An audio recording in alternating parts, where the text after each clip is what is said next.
Brett McKay here, and welcome to another edition of the Art of Manliness podcast. Travel can often be approached as just another consumer good. Travelers quickly dive in and out of a place, check off the things they want to see, harvest the requisite pictures to prove they were there, and wear their trip as a status symbol.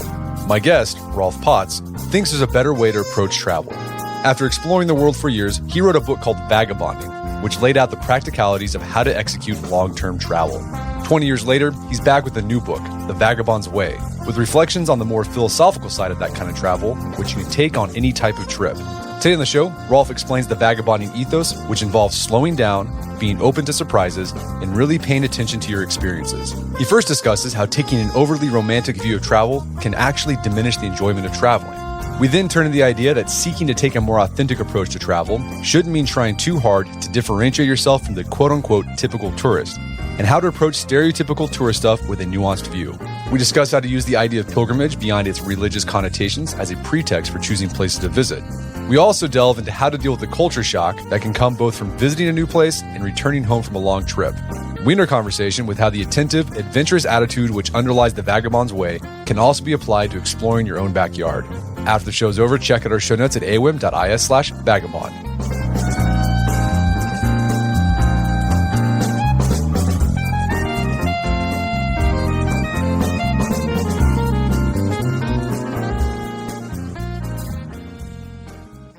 Rolf Potts, welcome to the show.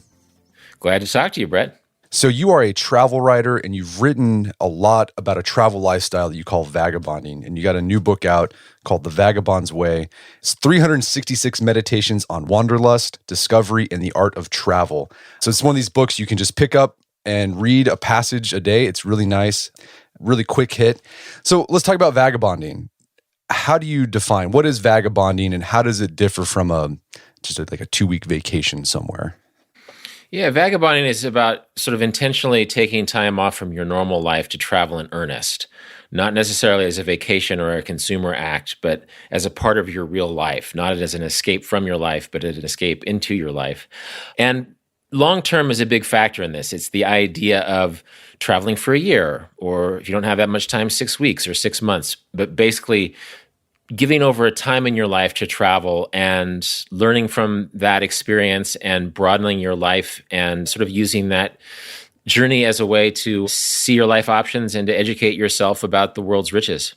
So what's your experience with vagabonding? How did you get started? Well, when I was young, I didn't know that travel was something you could just make happen. You know, I grew up in the middle of the country in Kansas, which is where I'm still based. I didn't really know that many people with passports. I thought that travel was something that you did at the end of your life, or at the end of your working life when time was given to you by society. But my grandfather was a Kansas farmer, worked harder than anybody I knew. He started farming at age 15 when his father died, had an 8th grade education, super smart guy. Around the time that he was given his retirement, around the time that he was able to enjoy his time in a non-work way, my grandmother, his wife, his true love, got Alzheimer's disease. And so when I was a teenager, when I was young, I saw in a very heartbreaking way that life doesn't just give you time. If I was going to travel, I would have to create my own time to travel. And so in my early 20s, I worked as a landscaper for almost a year, saved up all my money, kitted out a van, and traveled across America for 8 months, and really had this life-changing experience. I realized that travel was not as difficult or dangerous or expensive as I thought it would be. And I realized that travel is something that anybody can give to themselves. It's not necessarily something that you buy like a consumer act, but it's something that you make time for, whatever your means are. And so one thing led to another. I moved overseas. I started teaching English as a foreign language in Korea. I started writing about travel, and I traveled across Asia for 2.5 years. And that's when I sat down and wrote the book about that process of living through time wealth, which is now almost 20 years old. And I've been talking about it ever since, and I don't get tired of it. Are you still taking extended travel trips? I am, in a different way than I was when I was younger. And one great thing about travel is that it can manifest in different ways at different ages, and different things interest you even in the same place. So this summer I traveled for 6 weeks to Paris, where I teach a writing class each summer, and then also to Norway, a place I'd never been to before, but my wife has cousins there. And it's really fun to see Norway through the eyes of my wife's family. It's something I don't have any connection to the immigrant sides of my family. And so seeing Norway through a very personal lens was fun for me. And then we went to the Faroe Islands before we came home. And so that was a 6-week trip, and that counts as vagabonding too. So in the book, you're trying to encourage this idea of not treating travel as a consumer experience. There's this idea you hear out there. It's like, well, instead of buying things, buy experiences. But you're still approaching things as a consumer when you're buying something as an experience. So what are the benefits of your approach to travel? I mean, what have you gotten out of these extended trips you've gone on? How has it enriched your life? And when you talk to people, like, what are the selling points you give them to your approach? Well, this kind of travel allows you to slow down, because rushing through any experience in life is a certain way to miss out on its nuances and to savor it and to really enjoy it.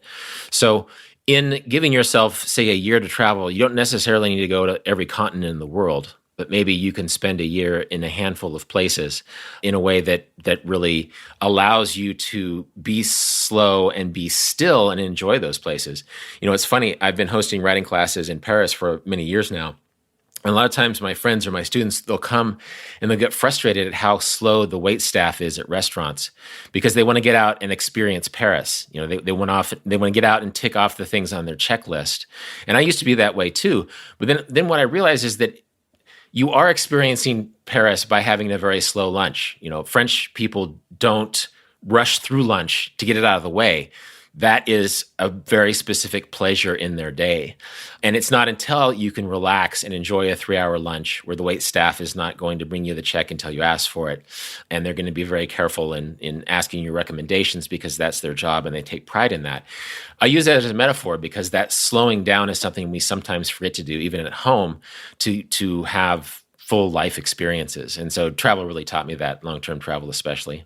So I think a lot of people, when they think about extended travel, they have this romantic view of it, and they think, well, that the golden age of travel is over. That was like something that happened in the 1890s or the 1960s with Jack Kerouac. It's not as romantic anymore because you got Yelp and you got these travel reviews, you got social media that's influencing people to come to these locations, and everyone's got their smartphone out taking a picture. You disagree with this notion that traveling is no longer romantic. Why is that? Well, I think this has always been a part of the travel conversation. Years ago when trains started going across Europe, people enjoyed that convenience, but they also complained about how it sort of took away from the experience, from the immersive experience of going slow, going on foot, or going by wagon. And so I think if you read travel literature going back to the early 19th century, actually the 18th century, lots of people have declared that travel was over, that travel is ruined, right? So for as long as we've been traveling the world as people have been assuming that this place was more perfect a generation ago. And maybe there were certain advantages a generation ago, but I think it's easy. As I say in The Vagabond's Way, the golden age of travel is always right now, that it's easy to fetishize the presumed purity of previous ages when in fact this moment is all we have. And someday I actually quote the anthropologist Claude Levi-Strauss, who says, I may complain about the impurity of the cultures I see now, but 100 years from now, another traveler may express frustration at the reality that I'm seeing right now, but am failing to see. And so I think that's good to keep in mind, that in less than 100 years, in 20 years, in 10 years, people might be looking back to the moment right now in a way that feels pure to them, when in fact now is all we have. So yeah, I do try to discourage that cynicism that suggests that travel was better in a long ago time, and to embrace the romanticism and the beauty of the moment we have now. And you also talk about how over-romanticizing travel can get in the way of having a good travel experience. How so? Well, I think we often, it's an expectations versus reality thing.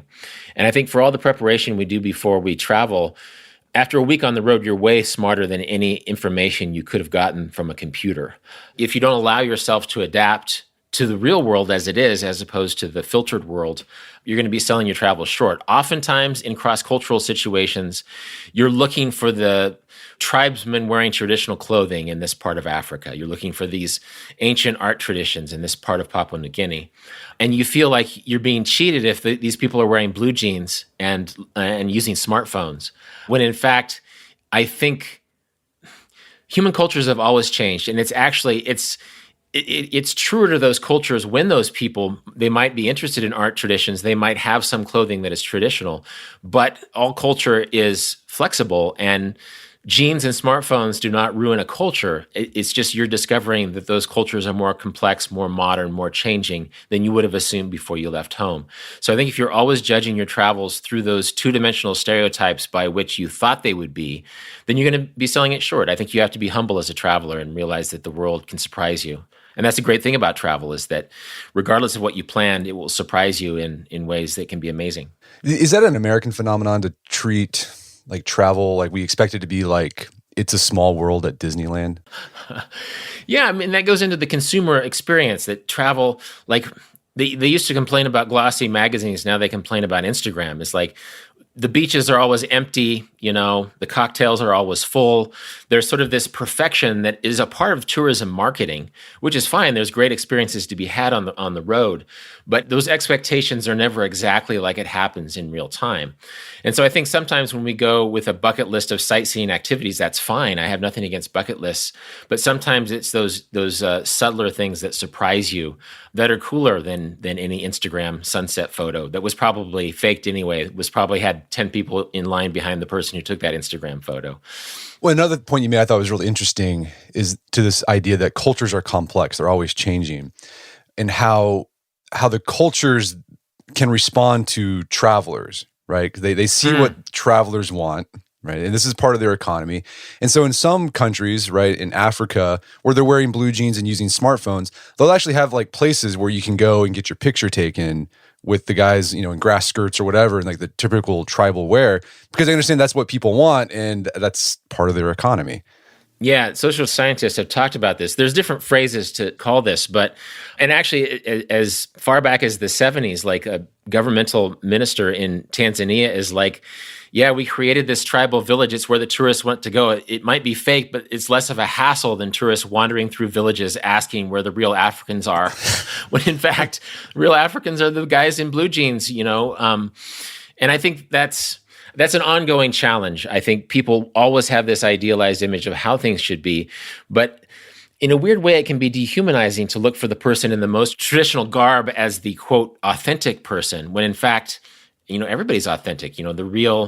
Everything's real. And you just have to understand that the world is so much subtler and more complex and intermixed now that sometimes I read one of the chapters in my new book is about how we often experience other cultures first through pop culture, right? And so if you're a rugby fan, you might know more about Fiji or Australia than your average person. If you like anime Japan, if you like K-pop, you might know more about Korea before you go there. And that's a great thing. And it's cool that we're sort of borrowing from each other culturally these days. But if you think that there's this absolute way that Koreans or Fijians have to be, then that's not really paying attention as a traveler. And I think the Vagabond's way, the Vagabonding ethos, is really about paying attention and listening and asking questions before you take pictures, because one of the gifts of travel is seeing how complex and interrelated the world is. So you mentioned this idea of tourists, right? How tourists can sometimes it feels like a tourist can ruin things. And so there's this idea amongst people who are like, well, I'm going to be a real traveler and I'm not going to be a tourist. You think that distinction is not very useful. Why is that? Well, I think it glosses over the fact that there were all outsiders in these new places. And it's funny, I've been talking about this for 20 years, ever since Vagabond, and I try to diminish the travelers versus tourists dichotomy in Vagabonding, simply because it's sort of this nightclub ethic where you're trying to be cooler than the other people in this very small space. Whereas to the people in the host culture where you are, you all look the same. One guy might call the other guy a tourist, but to the host culture, it's just an American or just a British person or whatever. Oddly enough, even though I've been trying to downplay this distinction for years, people they're trying to compliment vagabonding or the vagabonding ethos, and they'll say, oh, it's about how to be a traveler, not a tourist, right? And it's like, well, okay, I mean, let's just try and be better travelers in relation to ourselves instead of trying to be cooler than the next guy over. And I'm all, a lot of the stereotypes attached to tourism is people being rude or culturally insensitive, and I think those are bad things. But it takes more than just differentiating yourself to leave yourself open to a place. So I really try to downplay that comparison that happens among people who are all tourists, basically, that we're all tourists of a sort. Some of us do it a little bit better, but at the end of the day, we're all outsiders, and that we should be humble about that too. And then you made this point that was interesting, is that when you're vagabonding or you do sort of this extended travel, looking at the tourist economy in a nuanced way is one of those, I don't know, refreshing insights you can get when you take that slow, long-term approach to traveling. You just see this, well, this is also part of this country's culture as well, and it's interesting to see how the culture interacts with the tourist. Yeah, and sometimes tourism can be bad for places, especially when there's tourism overcrowding it sort of superimposes a service economy on a place that might be better served by more of a mom and pop economy. But, it can be weird how tourists bring their ideas to a place. I use an example in the book about how there was a TV show in China that showed the French lavender fields. And so a lot of Chinese tourists started coming to France to take pictures in front of lavender fields, and the French people weren't really sure what to do with them. And so they sort of bent their local economy to have lavender massages and lavender products. And weirdly, even though there was sort of an awkwardness to it, I think it ended up being good for the economy in that part of France. And it's happened in other parts of the world too. I write about in the book, there's a part of Panama that used to be just sort of this extractive plantain economy where the tribespeople in this certain region would get hard currency by exporting plantains down the river.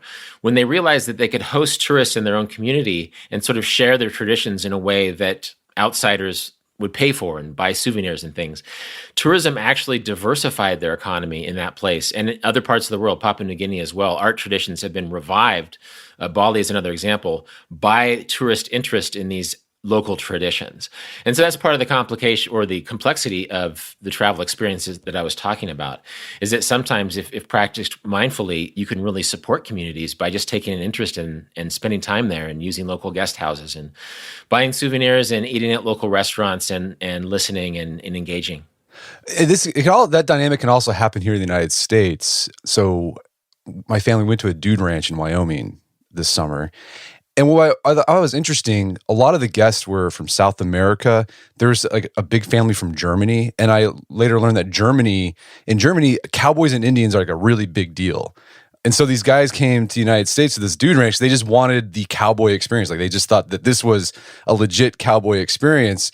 And, I was thinking, well, no, probably. I know some cowboys. This is not it. But I mean, when you talked about that, it made me think of that experience I had at that dude ranch.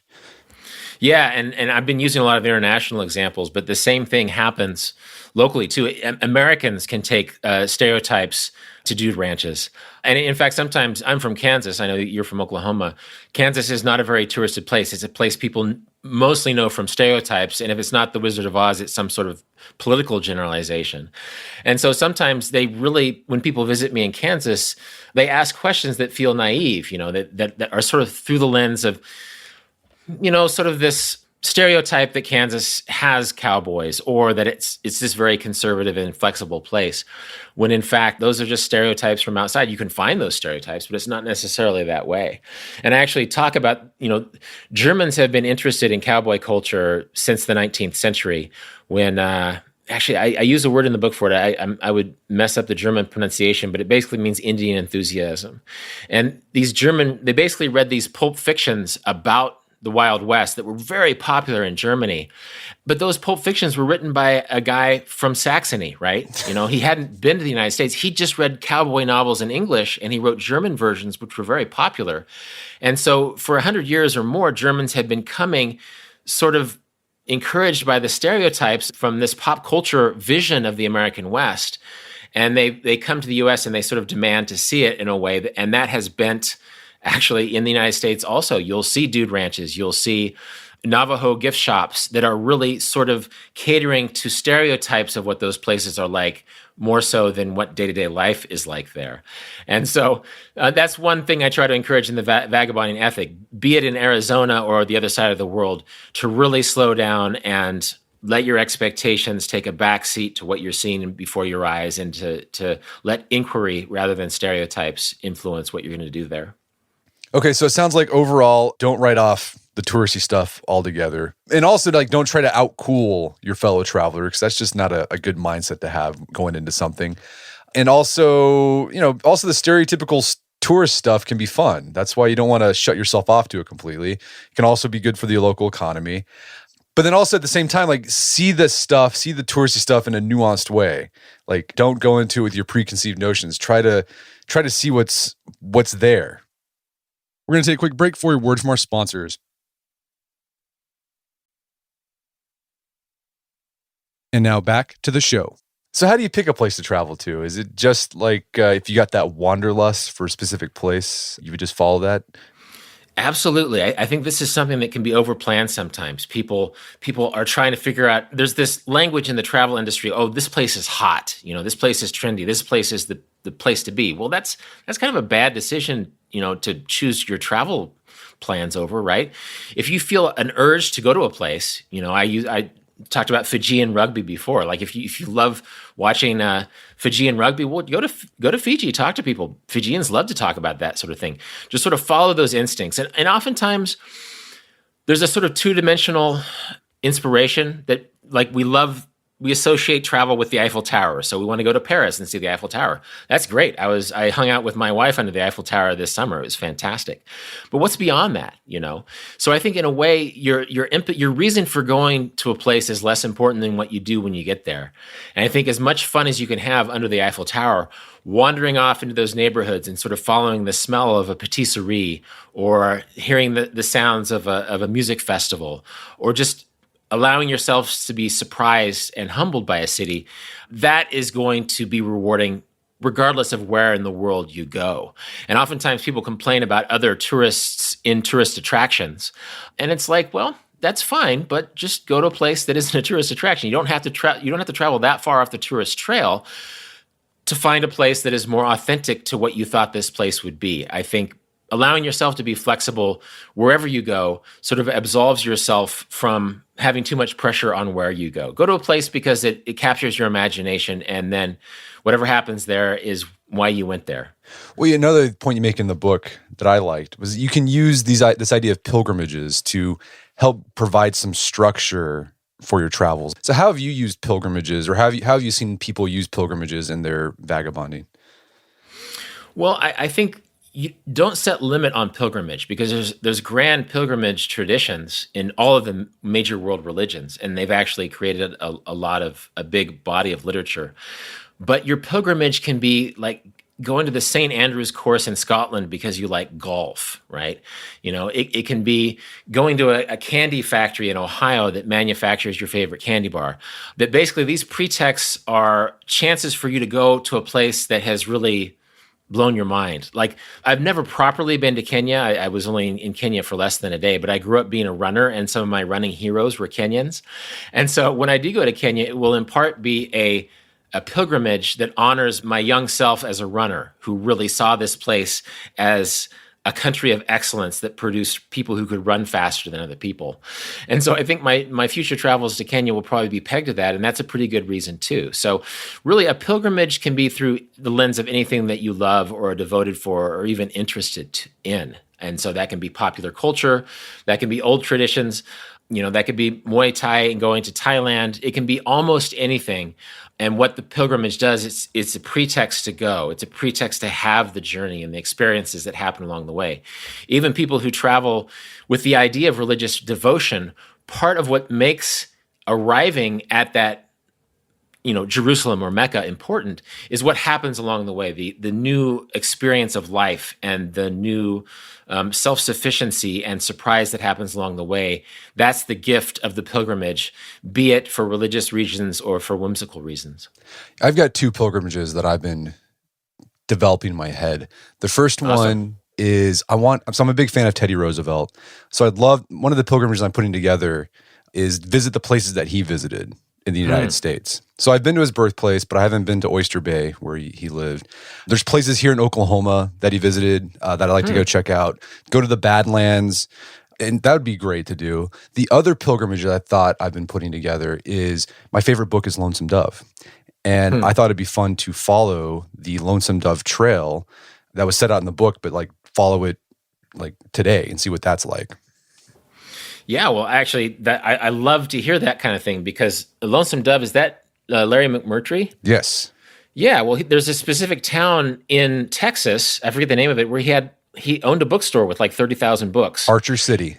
Yeah, Archer City. And so that can be a part of that pilgrimage, that you are going through those fictional destinations, in this work of fiction. And, again, I'm from Kansas. People have gone to Dodge City for generations because of the TV show Bonanza, I think. And why not? What you discover, again, is more important than what brought you there. And I love the Teddy Roosevelt one, too, because that could be an international trip as well. Yeah. Because he had a very famous trip to Brazil. He had very public trips to Africa. And you could probably spend the rest of your life trying to travel in the footsteps of Teddy Roosevelt. And so I love it. I love, and I encourage listeners to think, well, what book, what TV show, what anything excites me, and then go to that place for that reason. I mean, a lot of people go to Tunisia because of Star Wars. Why? Well, Tatooine, the desert planet, is named after a town in Morocco, right?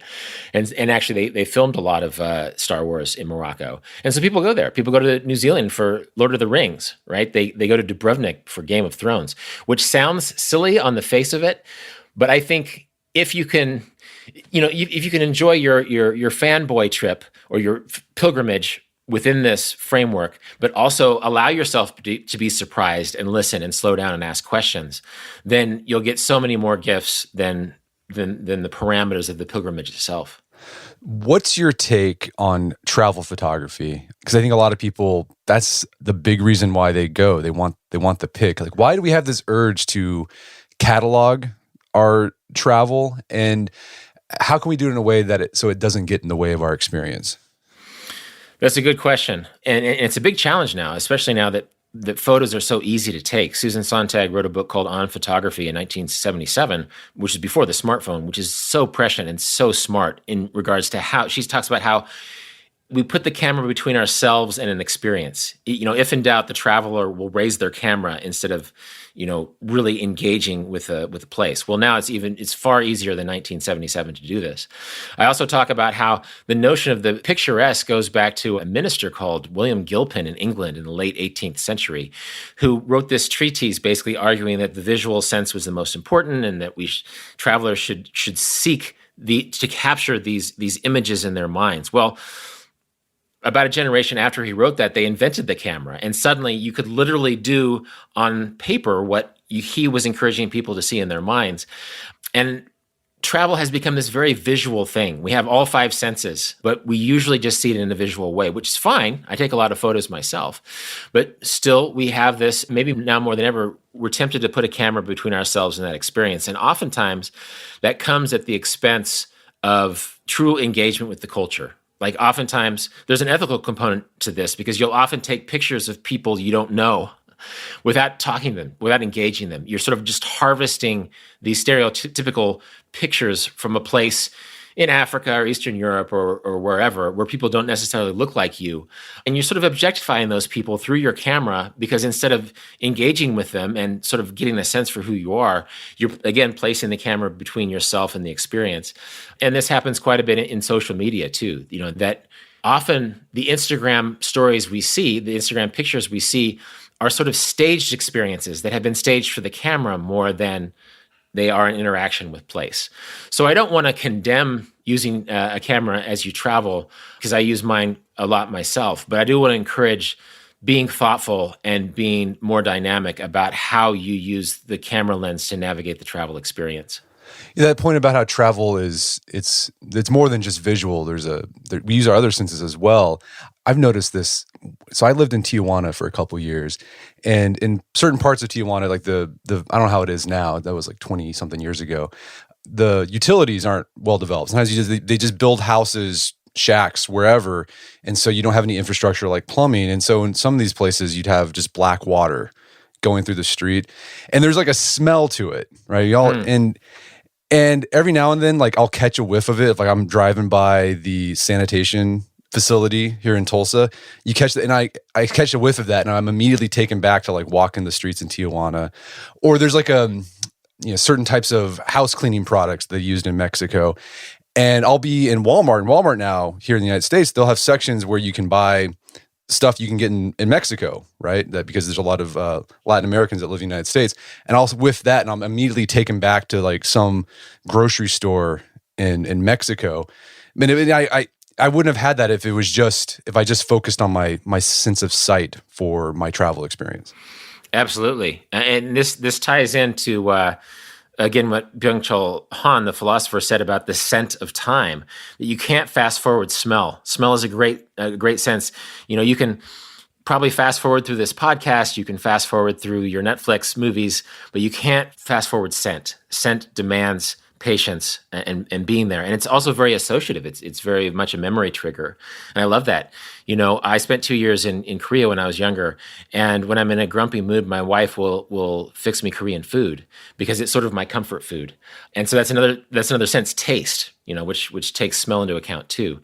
But just the idea that the eating kimchi or eating bulgogi will suddenly bring me back to a very specific time in my life. I think food is something that we all seek out as travelers. And so that's a pretty common thing. That's like sight.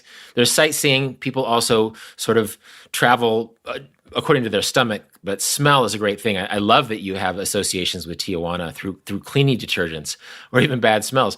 I remember the first time I went to the tropics, it was in the Philippines. I stepped off the plane and I knew I was in a new place internally because it smelled like no place I'd ever been before. And the complexity of smell in a place like Manila in the Philippines was unlike anything I had ever experienced. And so there's a real joy for me in traveling in the tropics simply because of the smell. When you're traveling for long periods of time and you're outside of the tourist areas, you're actually going to bump up against the cultures as they are, not as you think they are, this romanticized version. How do you deal with that culture shock? Well, you embrace it and you realize that it is culture shock. I think sometimes one neurosis within culture shock is that this new culture is doing something against you. It's trying to make your life inconvenient, or it's actively giving you anxiety. When in fact, you're just in a place where everything is a little bit different. And so I don't think there's a quick fix to culture shock. I just talked about Korea. When I first got there, it was I felt anxiety a lot when I was first there because I wasn't really sure how things worked.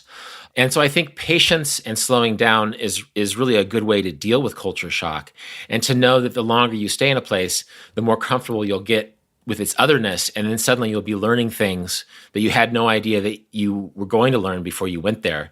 You'll be going to the convenience store rather than the tourist restaurant and realizing that a convenience store in Japan or in Sweden is completely different than the one back home. And then suddenly you're having this gift of travel. You're finding these experiences, maybe by working through the culture shock, you're realizing how much human cultures are similar, but also how they're different and how interesting those nuances are. And those are the kinds of things that you'll savor. I mean, who would have guessed that after going to Tijuana, you would later get sentimental from the place through cleaning detergent or sort of a rotting smell? But that happens. And again, it's not often put in tourist brochures, but it's really a great memory that comes out of travel. So let's talk about coming home. So you say you're gone for, let's say, a year in a different country. What challenges do you have when you're coming home from a different culture for a long period of time? Well, culture shock, we've talked about culture shock in the context of going to a new place. There's sort of a reverse culture shock that can come when you come back home. Because I think on the road, time is experienced in a different way. Everything is new. Neurologically, your hippocampus is working in a different way because you're solving problems constantly. You're seeing new things constantly. You don't understand everything, so you're almost in a childlike mindset. I think it's easy to forget how open to everything children can be. And then suddenly you're back home and you feel changed. You feel like each day should be exciting. And, your friends are living these lives of routine, and not to knock those lives, but because they've been having a different experience. And so oftentimes you try to superimpose that travel high at home, and that can lead to disappointment and it can lead to culture shock. And I think there's sort of a re-entry process when you get back home that involves some of the same tools. Don't judge your friends back home just because they're living in a different way, just like you don't want to judge the people overseas who are living in a different way. But just realize that you can quietly talk about your travels in a way that doesn't sound braggy, that you can take that travel attitude back home. You can look for surprises, which is a gift of travel in your own home. You can look for permission to slow down and live in a more interesting way and really embrace the present in a way that happened overseas. Well, you don't have to save that for home. One fun thing I did during the pandemic when I couldn't travel overseas is I went for a 22-mile walk with my wife to a town here in Kansas called Little Sweden. And it was really fun. It was really fun to experience so much at a place I thought I knew well. And arriving at a place on foot was so different than driving there, which I've done a million times. Yeah, so I think there are tools. I think it's never easy to transition back home. That's always going to be a little bit of a shock, a little bit of a letdown. But if you can keep that open-hearted, open-minded attitude to travel when you come back home and sort of reintegrate its lessons into your home life, that's sort of a way of not ever letting the journey end. Yeah, you have a chapter that I liked. Avoid being the pretentious returned traveler. I think we've all met that guy who comes, going on the trip and he comes back and they're like, well, in Sweden, they do it this way. And you're like, okay, yeah, Jeff, we get it. And you went to Sweden. And it's funny, this has been a thing for a long time. You had this quote from Adam Smith, the economist, and he wrote this about Britain's young aristocrats who went traveling. And he said, this is done in 1776. The traveler commonly returns home more conceited, he wrote, more unprincipled, more dissipated, and more incapable of any serious application than he could well have become in so short a time had he lived at home. So this, the whole pretentious return traveler has been a thing for 250 years. It has, and it'll probably never end. And I think one thing that happened during that time is that travel is seen as a status object. It's sort of a lifestyle accessory, going back to the days of the aristocratic travelers of the 18th century. And so that in a way, it's travel, if for these return travelers, can be a form of conspicuous consumption. It can be a way of saying, oh, well, look what I did, but you haven't done. And it's like getting a sports car and showing it off to your friend if you're taking this with the wrong spirit. I think Adam Smith's observation may have been a little bit, I don't know if jealousy is the right word, but I think aristocratic travelers came back to Britain with a willingness to break the rules because they saw that things were done differently in other cultures, and they would sort of push the mores of their own society. And in a certain sense, return travelers can push back against certain stereotypes that people have back home. But at the same time, yeah, you don't want to flaunt your travels like it's a new Maserati sports car. You want to find a humble way to engage the conversation that you had with other places to the conversation you have at home with this place that used to be very familiar and is now a foreign place, is now the new destination on your itinerary. And it's not that different, but it's different because you've seen other places, if that makes sense. Yeah, that makes sense. So I think a lot of people might think if you're a world traveler like yourself, they would live in some big cosmopolitan, cool city when they're not traveling. But you live in a small town in Kansas. Why did you choose that for your home base instead of some other cool town or city? Well, a couple big reasons. One is what's called geo-arbitrage. I think you've talked about it before on this podcast, the idea that some places are cheaper than others and that you can sort of make yourself wealthier if your daily expenses are less than they were in another place. And so Kansas is a place that's just a lot less expensive than big cities in the United States. And so I was able to save money, but I was also to be close to my family. I'm from Kansas. My sister lives less than 2 miles from where I'm talking to you right now. My parents, until recently, lived very close, and they still live within a half an hour of me. And I actually learned that from travel. I realized that of all the values or the commonalities that we see around the world, family is a huge one. And people make decisions to live near family all over the world. And so weirdly enough, I had to go away from home to realize how important home was. And I think I really identified that Kansas part of myself. So in addition to saving money by getting land and having a day-to-day life that is much cheaper than if I was in a hip city someplace, it allows me to be close to my family in a way that I've seen people in distant lands be close to their family and really enrich my life in ways that I saw it enriching people's lives in places like Africa and Asia and Europe and South America. So it's been a fun dovetailing of sort of enhancing my relationship with my family while also living more cheaply than I would in a more fashionable part of the United States. And as you mentioned, you can still find adventure even in Kansas. Like you and your wife went on that trip. They walked to the Little Sweden. I think I've seen billboards for that when I'm on I-70, I think. Yeah, absolutely. Yeah. And so, I mean, we've had Alistair McIntyre, and you talk about him in the book, this idea of micro adventures.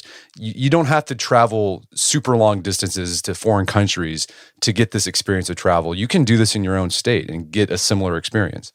Yeah, Alistair Humphreys is his name, actually. Yeah, Alistair McIntyre is a philosopher. Alistair Humphreys, Okay. right?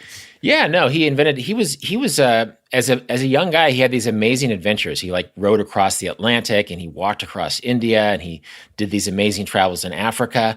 But as he had kids and grew older, he found that he sort of redefined his idea of adventure, and he realized that when he was at home being a family man, he didn't have to cut adventure out of his life if he went out and climbed a tree, or if he slept in his backyard, or if he went to a pub 2 towns over and talked to strangers in the same way he did on the other side of the world. So I love this concept of micro adventures because it allows you in a very specific way to take that attitude of travel home, to say, yeah, I could go to the movies or the mall or hang out with my friends or stare at my computer this weekend, but no, I'm going to go on this walk. I'm going to drive to a town 50 miles away that I've never been to and experience it for the first time and really embrace that adventurous attitude in a way that I give myself permission to in a distant place, but I don't always give myself permission to do at home. Yeah, and I think you can see like you can experience culture shock even in your own state. I've always am struck by this. Whenever our family travels west, we've gone through the Panhandle of Oklahoma, which is just flat. I mean, it looks kind of like Kansas in the western part of Kansas, super flat. You look around and it's just miles and miles and miles of fields and cotton fields, and you'll get into these towns, and you go to the Tootin' Totem because of what these small towns have. And you see the people there, and I can tell like these people, they see the world differently than I do, even though I'm just 4 or 5 hours away from them. Yeah, well, having road trip through the Panhandle before, there's a university out there that's has 20 national championships in university rodeo. Hey, do you know what I'm talking about? I think I know what you're talking about, yeah. Yeah, I've never stopped there. Maybe I should. But this is just a part of the country that takes pride in being as Alabama is to college football, this part, I think it's in Guyman in Oklahoma, this little college takes pride in rodeo in a way that some people take pride in football, right? That's cool. And so, yeah, I think oftentimes the landscape or the culture of a specific place will differ from town to town. Even on our walk here in Kansas, every town has a little bit of a different character. It has different restaurants and businesses and attitudes, and that can happen anywhere. So yeah, I think next time I go through the Oklahoma Panhandle, I'm going to have to investigate this national championship rodeo team. The thing I want to investigate in Kansas is whenever we drive through there, I don't know if it's on the way up on I-35 or I think it might be I-70. There's this really tiny, tiny town, but there's this giant Catholic cathedral there. Do you know what I'm talking about? Yeah, I think it's the Cathedral of the Plains. There's several famous cathedrals here. There's a beautiful cathedral in a town called Damar, which was built by Quebecois French people in the 1870s. And it's amazing. You go in there and it's like a junior varsity version of a church you would see in Paris, right? It's architecturally beautiful, but it's in this little, very underpopulated town in western Kansas. And you drive less than an hour in the other direction. You stop in Nicodemus town, which was settled by African Americans in the 1870s and 1880s, and it now has a national landmark there. And so, yeah, actually, talking about permission to do things and pretext to stop, that's a great way. That's a great pretext to stop. My wife and I stopped in Damar, Kansas to see that cathedral, and we walked around the town. We found out that the mascot of the high school is called the Damartians, right? This space alien called the Damartian. And so it was delightful to use that as a pretext. In that part of Kansas also, too, there's the world's second largest ball of twine in Cockrell City. And there's a little art town called Lucas, which is sort of the folk art capital of Kansas. And it's this weird little artsy community that just on this dried up part of the High Plains. And that's in one tiny little part of Kansas, a place I admittedly know pretty well. And I often, as a traveler in distant places, I try to remind myself how even a place that doesn't seem like it has much going for it, like Western Kansas, can.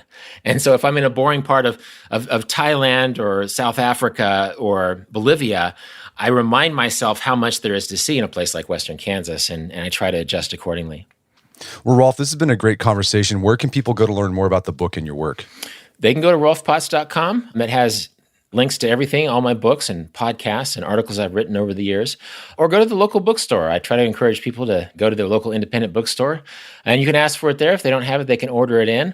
But yeah, in the online world, you can find me at rolfpotts.com and sort of follow the rabbit holes from there. Fantastic. Well, Rolf Potts, thanks for your time. It's been a pleasure. Good talking to you, Brett. My guest today was Rolf Potts. He's the author of the book, The Vagabond's Way. It's available on Amazon.com and bookstores everywhere. You can find more information about his work at his website, rolfpotts.com. Also, check out our show notes at aom.is/vagabond, where you find links to resources where we delve deeper into this topic.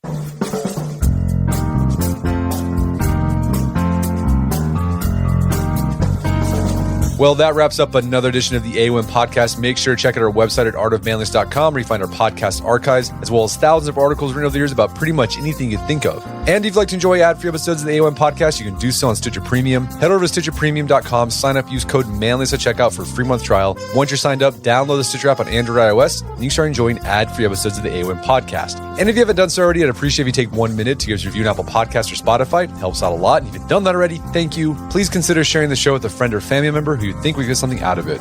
As always, thank you for the continued support. Until next time, it's Brett McKay.